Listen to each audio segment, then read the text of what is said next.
We've done privilege. We've also talked about shame.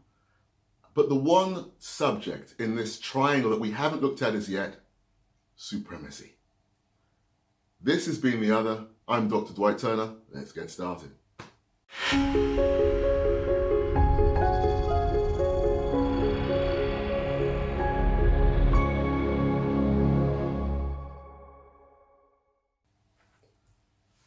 Now, as I said, I'm Dr. Dwight Turner. This has been The Other. As always, it's a pleasure to talk to yourselves on aspects of difference and otherness.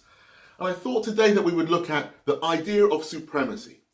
It's really important, this one, actually, because sometimes what people talk about is privilege as supremacy. And I don't always see them that way. As a psychotherapist, I have a different sort of take on things. I actually see them as two different things. And this is the reason why. Sometimes we can be born into a life of privilege, but how we use that privilege could be into the benefit of other people around us. It's a bit like, let's say, a musician who has a gift and wants to share it with the world or with their group or whatever it might be. So they create beautiful pieces of music, whatever that might be, or a writer or other type of artist. Edward Said talks about the intellectual as having a particular privilege and a gift, but also have a responsibility to actually reflect that back onto wider society, to actually give them an idea as to where they're actually going, that sort of thing. That's very different to ideas of supremacy. Let me give you a very short example of how privilege moves to supremacy. So privilege plus power equals supremacy. I'm going to say that again. Privilege plus power equals supremacy. It's important to recognize that. Now, I can have a sense of privilege, or whatever it might be. I'm an academic. I'm a psychotherapist. I've been in this game a long time. It doesn't necessarily mean I can lord it over somebody else. But for whatever reason, if I choose to take power and dominion over somebody else, then I'm exerting my will over them from a position of superiority, supremacy.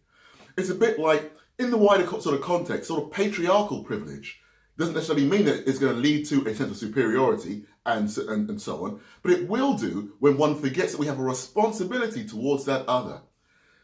Using a Buberian sort of perspective from Martin Buber's work, I and Thou, this is where we move from like an I and Thou position, where we're actually relating to the other from a space of mutuality and connection and relationship and respect, and we see the other as they're meant to be, to one where it's an I and it, where the other becomes self-serving towards our needs, my needs. Some of you are going to be sat on chairs right now. That chair wasn't raised and born as a chair. If it's wooden, it was a tree that was turned into one. We take whatever it is and use it for our own benefit. That is holding dominion and supremacy over the other in that respect. I'm going to leave it to yourselves, though, to think about how this plays itself out in the wider cultural context.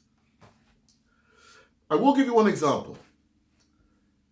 One of the core ideas within slavery was the idea that the other, the slaves, were not human, were less than human. They had their humanity taken away out of a sense of, well, if you're not human, then I can do with you what I wish. Important to recognize that. That is from a position of superiority and supremacy. And that, in this case, is where it starts to come from. Now, as always, I'm going to keep these fairly brief and bite-sized. That I will come back to at some point in the near future, I'm sure, because it's such an enormous topic, such a rich one as well.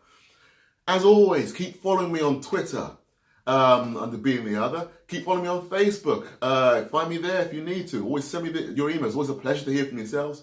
I'm Dr. Dwight Turner. This has been The Other. Look forward to seeing you soon. Take care. Bye-bye.